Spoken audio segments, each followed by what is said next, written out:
people are looking up again, believing in big things again.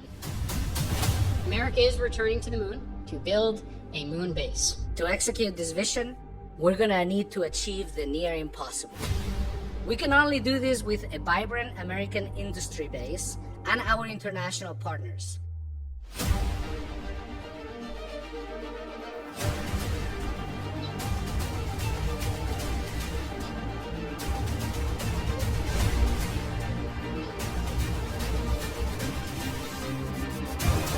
We go for the technology we will pioneer to get there, the science and all that we will learn to master the skills for where we will inevitably go next.